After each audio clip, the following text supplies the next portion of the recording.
because injustice exists. And by not talking about race, what we're deciding to do is to ignore injustice. If you're not willing to acknowledge and name a problem, then you can't address it. And we need to acknowledge and name the fact that we have a race problem in America. Race is important to talk about right now so that we can start healing and we can start moving forward and start coming together as a human race. So many reasons. Race, although it is understood as almost purely a social construction, serves as a basis for how we think about ourselves, how people have been defined, how spaces have been limited, or how spaces have, or how people have been allowed to exist in space and time in the United States. And while there's been progress over the last 400 years, the symptoms of that continue to manifest themselves. And we need to be okay with naming that and calling it, because you can't start to address a problem unless you're willing to admit and acknowledge that one exists. It's important to talk about race because we need to have those conversations, right? We need to have conversations about who we are, and there's so much that is connected with race, right? It's not just race, but there's like ethnicity and culture and traditions, and there's so much that kind of connects with that, either directly or indirectly.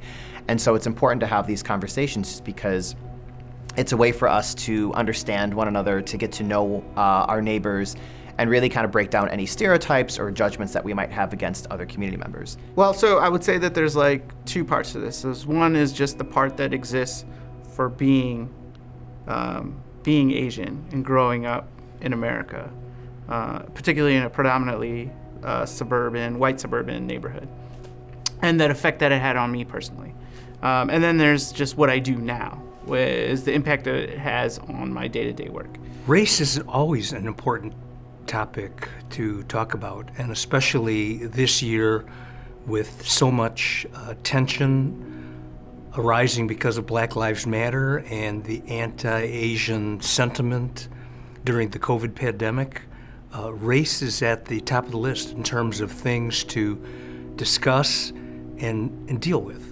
And so the conversations of race are important to me in this community, in this population, because throughout my whole history of living in the city of Detroit, it seems to be a black and white conversation all the time. In 2020-21, we're in a pandemic, and in a pandemic, that means that we have to look at a difference in the number of people who get COVID-19 and the number of people who die from COVID-19. And there's an injustice there. When you look at healthcare, when you look at education, when you look at housing, when you look at poverty, when you look at incarceration rates, when you even look at climate equity, there are racial differences, not just here, but across the world. And so I think that we cannot, because race is not interpersonal, it is interpersonal, but it's beyond it, it's structural. It's important to talk about race so that we can ultimately move humanity to the real conversation, which is about culture. That's the constructive one. Race is the fake construct that was systemically built for a systemic purpose. Therefore, it needs to be systemically taken down. And race is the divider. Culture is the thing that unites us and gives us an appreciation of one another from a human level. And that's why it's important to talk about race, so we can identify it and really eradicate it, but generationally so. And that way we can get back to having conversations that actually edify societies.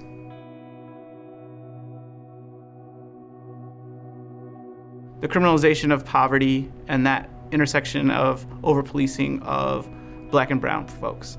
And what's crazy about that is that I can say criminalization of poverty, no problem, everybody's cool with it in terms of understanding the problem. The second I bring in the idea of race, the component of race that comes attached with the over-policing of Black communities for these crimes of poverty, or the harsher sentences that happen because of that, or the cascading effect of these offenses, game over. I can't talk about, for example, how it's harder for a Black person with a warrant to get a job than it is for a white person to get a warrant, with a warrant to get a job, because it's twice as hard for a Black person in that scenario. But I can't talk about it. I can't bring it up in court because I'll get shot down because the white judge won't understand it. And so, but it's important, it's happening, but it's one of those conversations in this context, I can't even talk about it because it closes the door. Racism is rooted in a belief system that some people are better than others. And sometimes it's, unconscious, and sometimes it's quite conscious. This belief system that some people are more moral, some people are healthier, some people are better people. As a Black man in America with a doctorate degree, oftentimes I'm not viewed as a scholar. That is challenging because I went through the same rigor as other people, but when I step in the room, my credentials are questioned, even though they came from the University of Michigan. In the space that I work in higher ed, when I think about racism, I'm the chair of the Diversity, Equity, and Inclusion Committee in the College of Ed, Teacher Ed Division, and it's a field that's dominated by women, white women. And when we get into leadership, you don't see many people that look like me. So those people are making decisions when it comes to curriculum, as well as instruction in systems that people like me are a part of. More specifically, if we were to look at the city of Detroit, where over 86%, or 81 to 86% of the population is Black, we're not represented in the leadership ranks. What does it mean to be a white person in a place of employment versus a person of color, and what opportunities or lack of opportunities might come with that? And when you can understand the internal aspect of race and your own identity, and then how it shows up in the world immediately around you, then you can start to understand how race permeates our systems throughout our country. The role that race plays in things like our criminal justice system, or our healthcare industry, or our education system. And you can start to understand the systemic nature of race and racism. Even me, articulate as I may be, well-spoken though I may be, mature as I may be, can go to some places in this society and still be seen as an N-word. That's cliche, but it's painfully true. And it's because I'm fighting centuries of subjugation on every level of society that trickles from government to policy to corporations to business to the homes, and is passed across dinner tables. I think as a white man who grew up in the Detroit area but not in the city, outside of the city, I've had it's been a learning journey for me throughout my life and my career. I didn't understand the privileges that were afforded to me as a white man growing up. I think that's hard for a kid to understand, right? It wasn't until maybe college where I started to get kind of an academic understanding of inequity and systems and structures of power, and learning more about the history of our country, where I started to, I think, intellectually understand that, yeah, as a white man, I've been afforded certain privileges. And I'm always fighting for position highly of the people that I work with and for. Not just Black men, but Black women, brown men and brown women, red men and red women. It's like these racialized perceptions of what we can't do, and when we show up and show out, that can't be. We're the anomaly. No, there are more of us. You're just not opening up the doors for us to participate in the conversation. And when you do open up the doors, you want us to speak a certain way, look a certain way, and have a certain tonality when we deliver our presentations. And don't let me come across too forceful. So I have to temper my delivery, because if I don't temper my delivery or even firm up my look, there's a perception that I'm coming across too aggressive. So I'm always on guard. So from the moment that I wake up to the time that I sit at my computer, to the time I have to connect in meetings, I'm always figuring out this, not figuring out, I'm playing mental jujitsu on how to navigate this experience as a Black man, a Black father, a Black academician, a Black community member, a Black son. I'm playing with all these intersectionalities in my identities, and the only place where I really have comfort is within my community, which is when you go back to Du Bois' research on the souls of Black folk. I'm constantly playing behind this veil.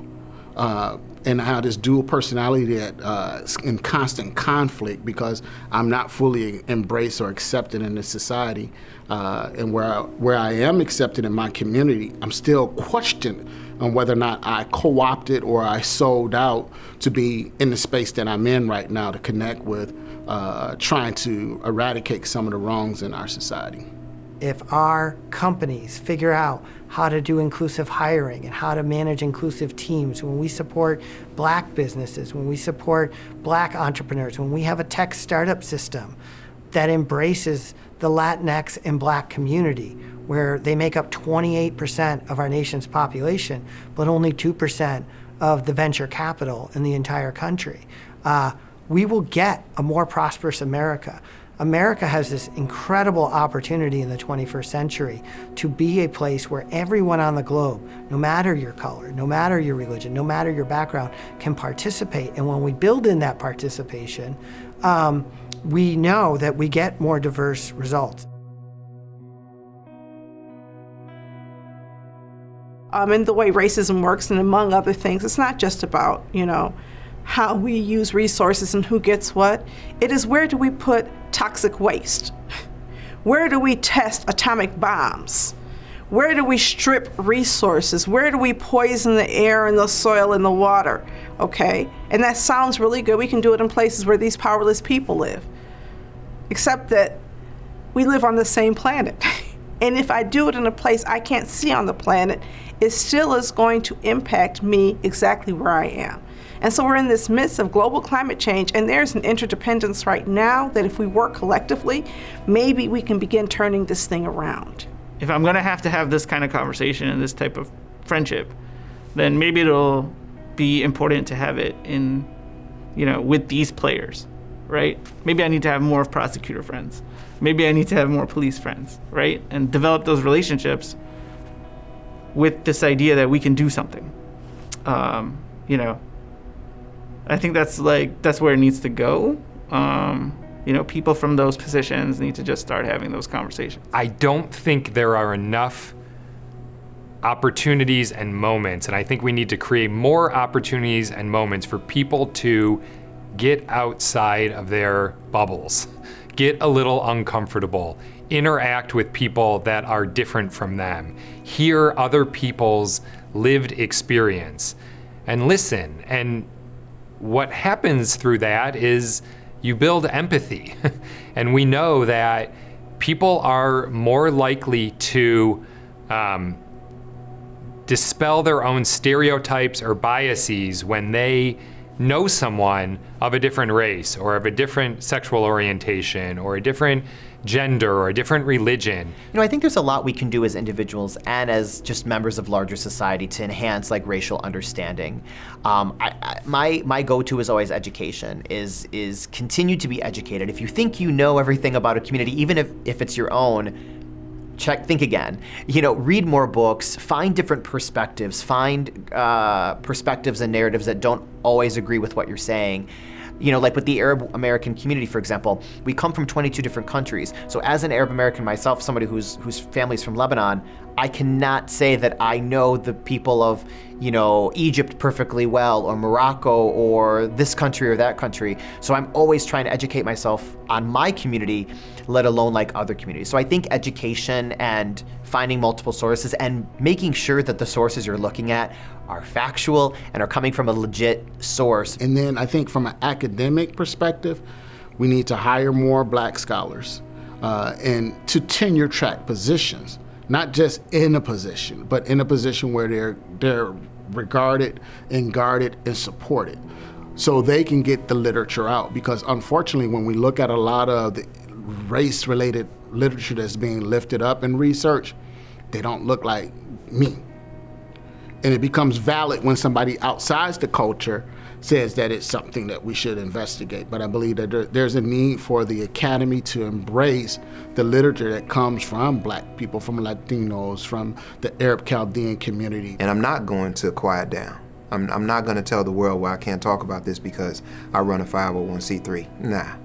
Nah, we got to deal with this right now, because I don't want my boy to become the same kind of victim of race. I want him to be a benefactor of culture, and I want him to live a culturally stimulated, fulfilled life where he can interact and develop beautiful relationships with all kinds of people as a Black man, and with full respect to his Africanity, his story, his heritage.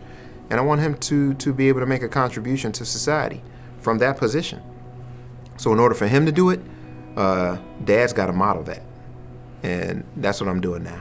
So it's a liberating time. And I'm opening up a youth-driven community center. And I'm hoping and I'm leading towards having it be a healing house. The last level I go to is the home. You know, we've got to have some uncomfortable moments and conversations within our families, because many of us are in love with families that have held on to false notions for generations, and in some cases have perpetuated them. The fall of a nation begins in the home. That African proverb has never rang more true than it does in this society. And the edification of a nation also begins in the home. So we've got to, you know, you may have to challenge some folks in the family about their notions, and you may have to rebel, you know, to reestablish some value systems. But at the end of it, if you can get people in your household to realize everyone's humanity, then you've done a good thing. On a personal level, it's connections. That is sort of building on that internal list of contacts and being able to say, yeah, I know that person. He is or she is an activist in the X community, whatever it is, Arab, African American, Asian American, Latino, whatever. Being able to make those connections that were gained from the programs at New Detroit, and being able to, you know, tap them on the shoulder and say, you know, can you help me out with this? Because ultimately we're all engaged in coalition building, like New Detroit is. And so it's really the personal connections that sort of last. Hey, listen, there's this opportunity via my own personal self-improvement to help build community, to build trust, to build a willingness to engage. And if that's with someone that looks like me, or that's with a legitimate ally and advocate that belongs to another community, bet. What up, though? Let's do this. You know what I'm saying? Let's do this.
Well, the 4 words. 5. I absolutely love being black. This is the dopest thing God gave me. I think to enhance racial understanding, we have to have a dialogue. We have to have a conversation between different groups of people to explore how we're different, but also how we have things in common, because that's so important.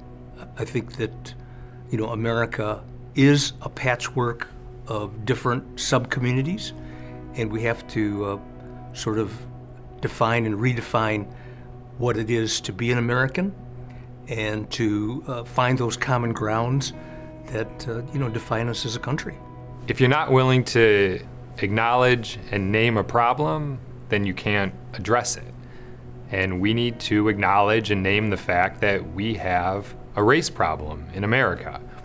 And it goes back to the founding of this country and the way indigenous people were treated, an economic system built on the exploitation of people and enslavement of black people.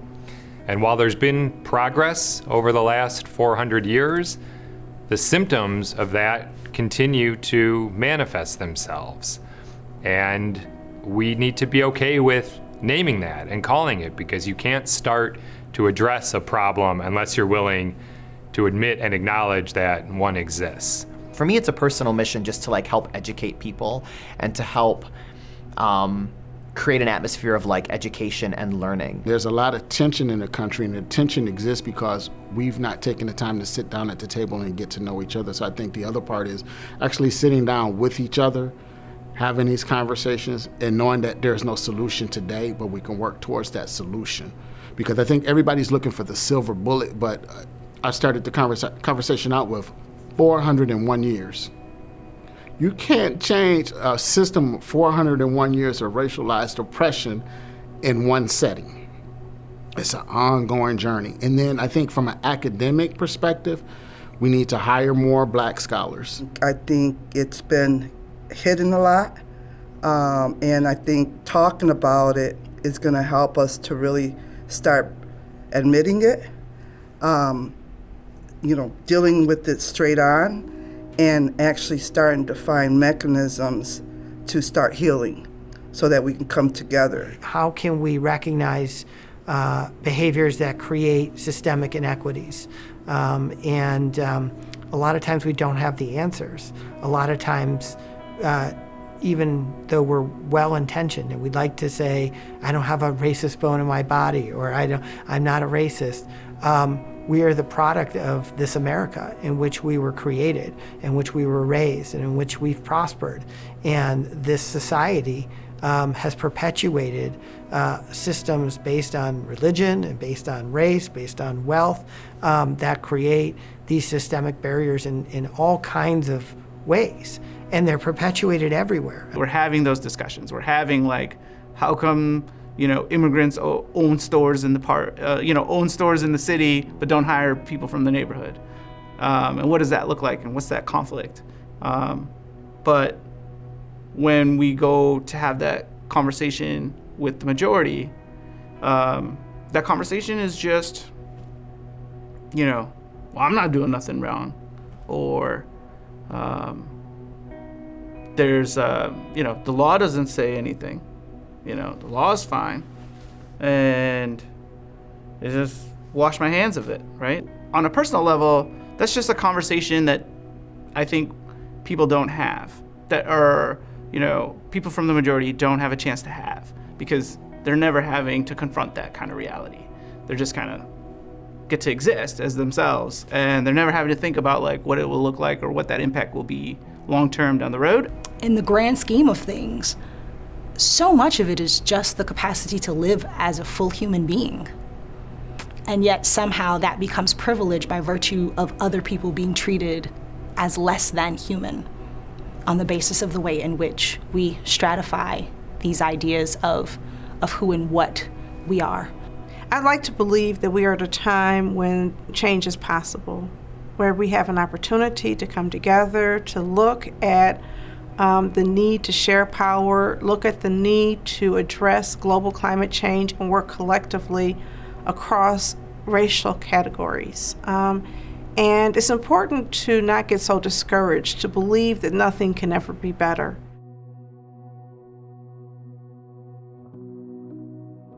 When I think about resiliency and pride, growing up in a post-civil rights experience in Detroit, being black was something that you were supposed to be.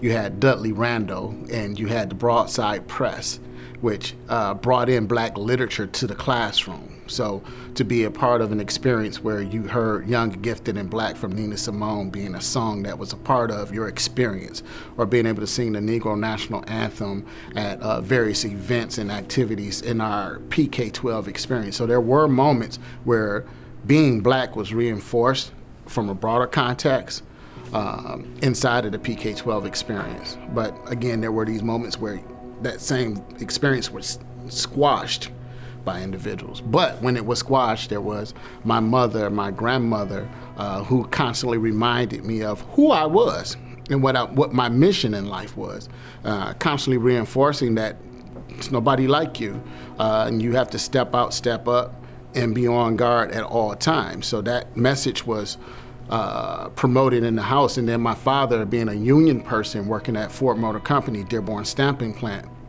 didn't want me to work in the auto industry on the assembly line, wanted more for me, and told me that I can do more, and told me that, you know, you got to walk a certain way, you have to operate a certain way, you have to look a certain way, but that's okay, because when you continue to go down this path, you'll be in a better position than a lot of us, because we have to learn how to operate in two spaces sometimes. Father said you need street sense, common sense, book sense, and then my mother said you need spiritual sense. So when I took all of those things into play, along with what I learned from my mentors, like a Reverend Dr. Percy Licardo Moore, who I met at Wayne State University when I started as an undergrad. This was a black man who was dignified, refined, and when you walked in his office, you saw this beautiful artwork, and you saw this guy wearing a three-piece suit with cap-toe shoes, a cravat tie, and always just very well regarded within the academic community. I'm like, I want to be like him. My mother is from Panama. My descendants hail from Jamaica and Barbados. My mother's family endured similar limitations, social limitations that African Americans in the South endured during the Jim Crow era and during Reconstruction in America, living in the Canal Zone. My mother had to learn her native language. She grew up in the Canal Zone, and English was her first language. She had to learn Spanish. And the Canal Zone instituted controls very similar to what African Americans experienced in the South. But I never get an opportunity to talk about this beautiful explosion that happens when I combine that African and West Indian ancestry and how bountiful and colorful and multilingual and beautiful it is. You know, I still have cousins in Panama who I communicate with, and we're on Zoom, and you know, I'm always grounded by that, you know. But then I hit the streets in Detroit, and I don't get to discuss that because everybody is black or white, and I'm like, y'all are missing all this over here, you know. My dad's family, you know, has a southern migration story that runs through parts of Mississippi and parts of Alabama, and you know, I'm pretty sure there's stories about Green Book transport and travails that they've survived, and we never get to talk about that because we start and stop at black and white. For example, 4 brown dudes walk into a Waffle House in Tennessee at 3 a.m. We walk in, the entire counter turns around and just stares at us for 30 minutes. And so we're there. I'm 14 at the time. We got some friends all the way from like 19 to 14. We're on our way to Atlanta. And we have to decide, do we stay or do we go? And is this stare a stare of concern, an inquiry, or is this a stare of hostility? And so we're there. And then we're finally like, hey, do we just grab a seat? Even though the sign said, please wait. They're like, yeah, just go ahead, grab a seat. And again, took 10, 20 minutes to get the menu. another 10, 20 minutes for the food to come. And the whole time, everybody at the counter is just looking at us. Dead silence kind of place. Like what was loud and boisterous truck stop, Waffle House was now quiet. And so we're there and we're having this debate as we're eating the breakfast. We're debating whether to leave a good tip. And so we're like, well, if we were purely American, if we thought of ourselves as purely American, we would not leave a tip or leave a bad tip because we were got very bad service. But if we're the first ones here, first time they've ever seen us, and this is gonna be their experience with respect to seeing people that look like us, then we better be generous. And that was the debate over the 45 minutes that we were eating, is which one are we? And so on a personal level, that's just a conversation that I think people don't have, that are, people from the majority don't have a chance to have, because they're never having to confront that kind of reality. They're just kind of get to exist as themselves, and they're never having to think about like what it will look like or what that impact will be long term down the road. And so that's for me personally. I really experienced racism in my own neighborhood, which I lived for 20 to 22 years, where people would ask me, did I speak English? And, what was I? What are you? In the grocery stores. And I would ask the people, well, what are you? And they would say, no, where do you come from? And never had I really had never experienced that, or I was not awoke. Maybe I was experiencing it, but because I'm so positive, I just kind of blew it off, and I have enough self-esteem about myself. But because of the last 4 or 5 years and our political climate, I really, people were bold enough to ask me those questions while I'm standing in the line, at my local grocery store.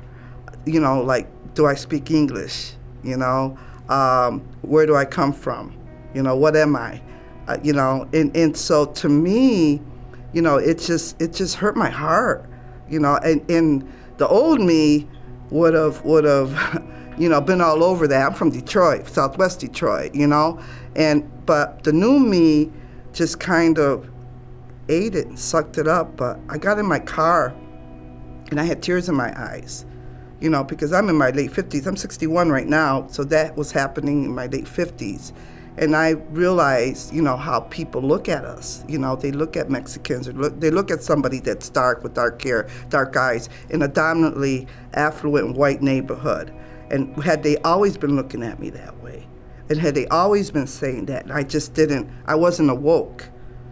And because of the last 4 years, I've learned a lot about racism and how it's really been there. But this last administration seems to have ignited people to have the guts to ask me questions like that, And so, yeah, to me, that hurted. That hurted a lot, to be able to just think that I'm American.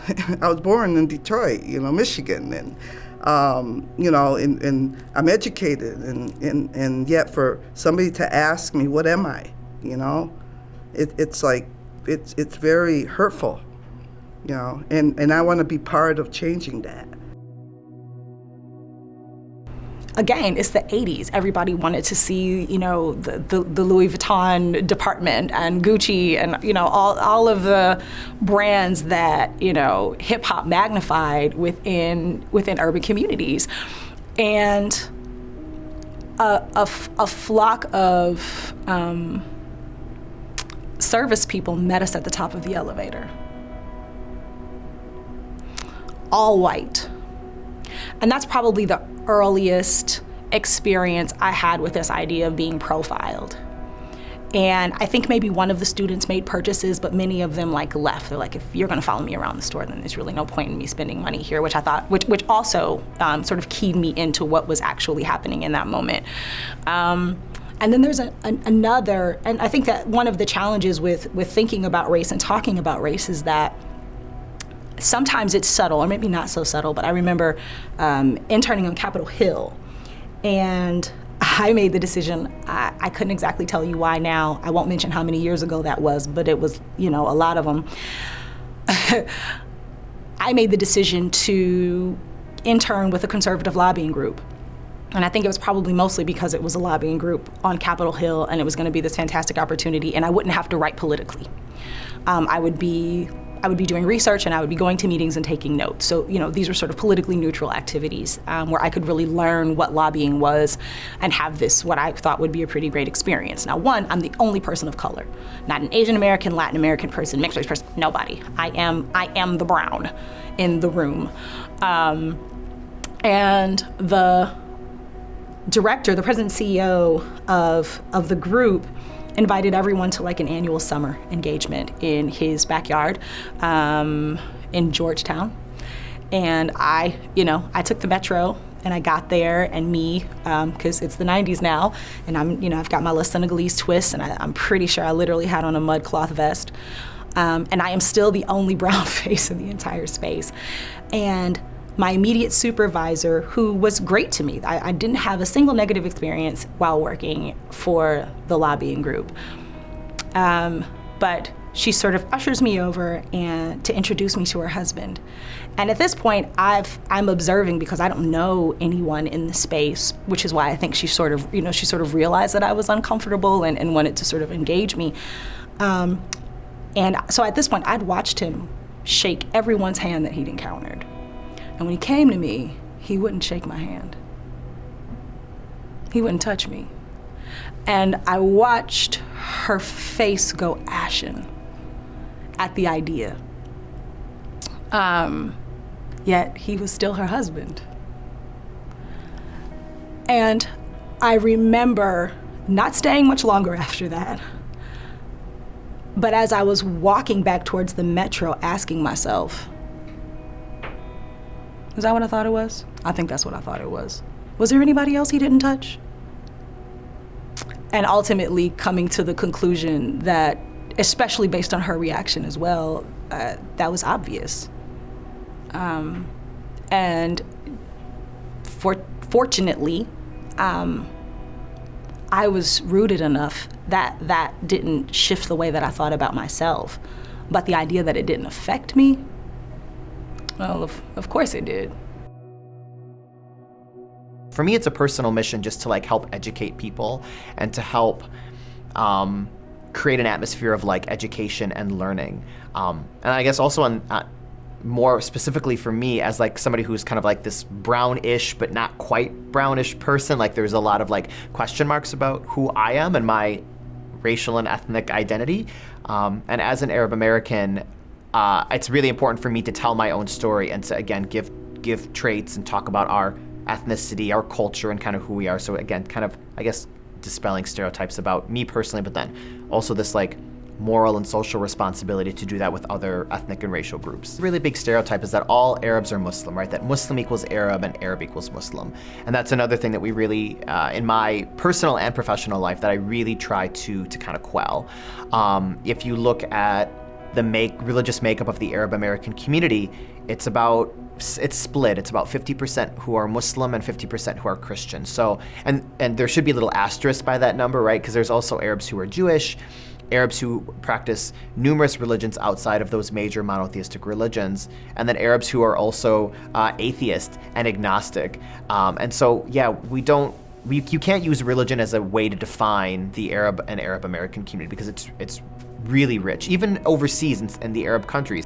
I guess the biggest stereotype would be that I hear a lot of the time, I guess, is that Arab Americans are just inherently like violent or angry or hate this group, hate that group, don't respect women, don't respect other religious communities. So I think the biggest stereotype would be just that like Arab people and Arab Americans are not tolerant or are sexist or homophobic or racist or whatever. And of course, you have small elements of that in the community, just like you have in every community. But that's not what defines the community. And so that's That's something that I really try actively to like help educate people about. It's that no, it's not that Arab Americans are inherently this, that, or the other. It's just that somebody will take one story and they'll smear it for an entire group of people. And we see that with other groups too. So that's, I guess, my one big fire that I try to put out. I lecture on Asian American history at the University of Michigan. And so we teach to the students the whole Asian American experience from the beginning to end, from the gold rush and the building of the Transcontinental Railroad through the exclusionary acts, the Chinese Exclusion Act of 1882, the Asian Barred Zone Act of 1917 that stopped immigration from Asia in 1917, and that was repeated in the Immigration Act of 1924. That wasn't repealed until 1943. That's part of the story about how immigration policy has affected the Asian American presence in the United States.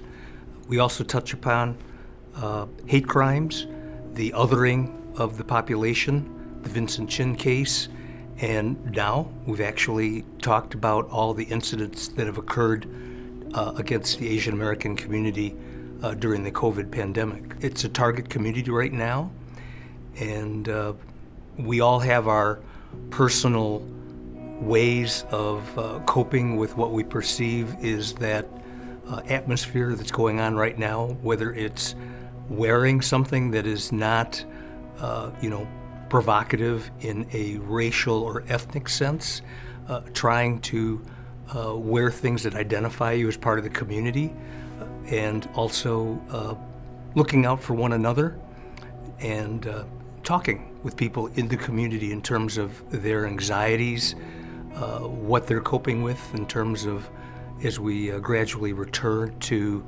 a post-pandemic situation. Are they going to resume their lives like before the pandemic, or are they going to have to make adjustments? And that's an ongoing conversation with so many people in the community.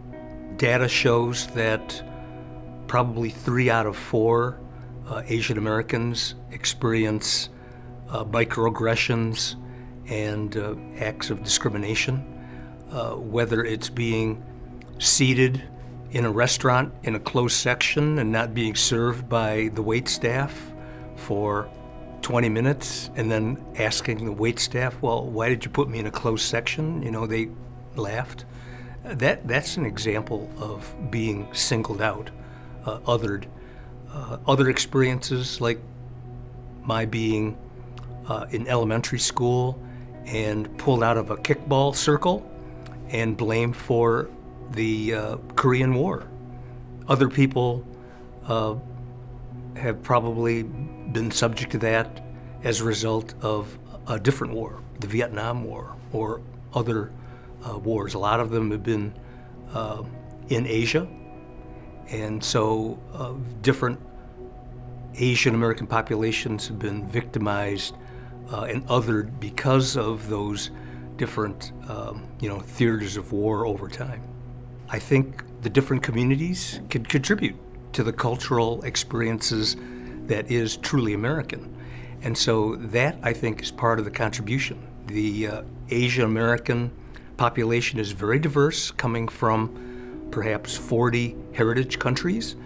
And so there's no commonality in terms of common language, common foods, common dress, that sort of thing, or common experiences. Not even a common diaspora coming from so many different countries to the United States. That can all contribute to the richness of the American experience. Growing up, as a black woman in Detroit, I loved being black. I grew up in the 60s and the 70s and the 80s. I was born in 1963 and graduated from high school in 1981. And in 1974, Coleman Young became mayor of Detroit, and I was 11 years old at that time. And we knew nothing but black pride in the city of Detroit. I loved being a black person. I was also conscious, even as a child, of colorism. And it showed up because people would make a comment about me being light-skinned, yellow banana, and there was sometimes this feeling of wanting to belong more fully to blackness, not always having to prove my blackness and my sense of belonging.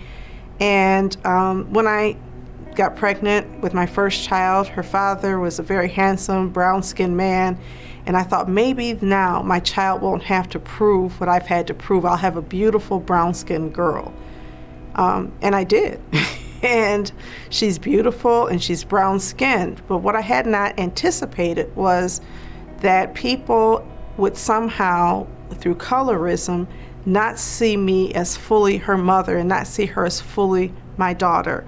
And that we'd have to deal with not just racism, but also colorism within my family, within the community, and that I would be able to incompletely support my daughter as she was dealing with a lot of the abuses that she had to deal with as a child. It's very hurtful to a child to have people question, is that really your mother? Is that really your sister? How come you don't look like them? And to treat them as if they don't belong to you. And so I think that for me, what that made me more conscious of is a need to, they talk about decolonizing your thinking, and to be more conscious and also accountable for any thinking that was colorist, and to be more embracing of some of the challenges other people face that I don't.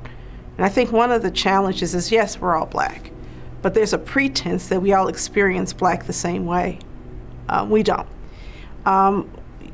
My daughter's highly educated. She's a brilliant woman, and she's beautiful, and she's going to be treated differently than a young person who is not. She speaks English in the way that is respected in our society, and there are people who speak Black vernacular English, what we call Ebonics, and they're treated differently. Not because they're not as intelligent, but because the language, their subculture, how they have learned to speak is looked at as being subordinate to other people. And that's where when you look at the whole concept of caste as opposed to race, that you have caste and you have race and it's all intersecting. And so, I think that for me now, I am just much more, thoughtful about what it means to be black. That I can't just be proud of being a proud black woman who has had some of the privileges I've had. I have to own some of the other aspects of blackness and be somebody who's willing to fight on behalf of people who are different from me, and to also understand that I'm not the smartest person in the room because I have privilege, that I'm not more capable than a lot of people, and I've got to learn how to share power and share the spotlight sometimes with people who, in my work, I'm in community development, and so it's very easy for people to listen to me sometimes and see me as a leader. Sometimes I have to be willing to figure out how to assist people who have not had the privilege of the education and some of the opportunities I've had to also have their leadership recognized. They are leaders, and they're doing great things where they are, but they're not always seen in that way. And so another part of that struggle is sort of building community and being part of and not always in front of the process. I identify with my family's immigration experience as Jews who fled persecution in Europe and came to America looking for freedom and opportunity, and they really had that. And to think about my grandfather coming here with no education and working with his hands, and having come from a part of Poland that only a few decades after he left, his family members and my grandmother's siblings and parents were killed in Nazi concentration camps, and to come to America, and I had not only the privilege of going to Cranbrook and going to great universities and all that, but to be the House Majority Floor Leader, the second ranking position in the Michigan House. That is a uniquely American experience of the kind of Horatio Alger rags to riches type story that is something that is a part of the American ethos. What we also know is at the same time for people of color, That's not been as much the experience. It's been quite the opposite. We're sitting in New Detroit's office, which was created in 1967. I was born only 3 years later here in Detroit in 1970. And when you really think about what has been done for civil rights in the last 51 years in my lifetime, we really haven't moved that far. When you see something like the George Floyd murder, when you listen to sometimes how the former president talked about the city of Detroit, how folks have talked about our voting process here to suggest that it was fraudulent when it was statistically, our ballot boxes matched the results more than Livonia, and yet we're the poster child of fraud. To not be able to talk about and understand the kind of racism underlying such a comment, and to have that repeated by tens of millions of Americans as if there's a truth there, suggests that we've got so far to go. And only through kind of experience and communication will we get there. I remember when I was in the legislature, I was represented the city of Detroit, and my first term there were 11 state reps whose primary districts were the city of Detroit, and I was the only white member of the Detroit delegation. And 5 of us, because of term limits, 5 of us were elected in our first terms at the same time. And the 5 of us sat together on the House floor in 2 rows behind each other. And after about the second or third month of being a new legislator, did it really hit me. And then it just hit me so hard for the next 2 years that every time a member of the legislature came to talk to the 5 of us to talk about Detroit, they only looked at me. They never looked at my 4 African-American colleagues, never could make a single eye contact. Once I started to recognize it after, I don't know how many times that happened in the first couple of months, but one day that realization happened. And then you start to realize it happens every single time that a legislature comes over there to say, hey, Detroit, I want to talk to you about an issue. I want to get your votes. I want to get your support. Coming there with good purpose, with genuine, sort of friendship and out, but just the comfort level, the sort of systemic racism in which they were raised, that we're all wearing suits, we're all professionals, we've all been elected by 95,000 people. In fact, if anything, I'm looking different from my constituents, and I'm sort of the guy who, has the least claim to the seat that I hold. And yet I'm the person that they talk to. Recognizing how prevalent that is. It's one thing when you could say, oh, that happened once. But once you noticed it, it was just the smallest inkling of me as a white male to experience how different the world can be if my skin color were different. I've been a victim of police brutality twice in my life. And the thing that people may not understand is that a lot of black men have been victims of police brutality. So to watch it happen on a captured video, unedited, uninterrupted, took me back to when it happened to me. That feeling is visceral. I'm 50 years old, and I still remember the pain and the moment by moment occurrence that occurred when I was a freshman in college. And again, when I was 1 year out of college, having graduated. So you're talking about upwards of 30 years of memories, and I have not forgotten one moment. And that's how it feels. It feels very, very present, very threatening.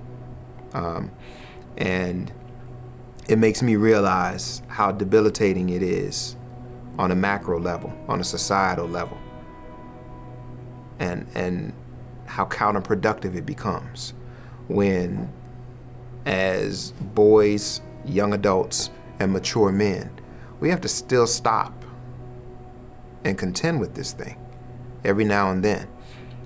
And then we know that when the hot time passes and we kind of go back to normalcy, the world is going to ask us to fall back into a state of compliance and temper our rhetoric and temper our behavior and temper our philosophies and our politics around this issue to make non-black people comfortable.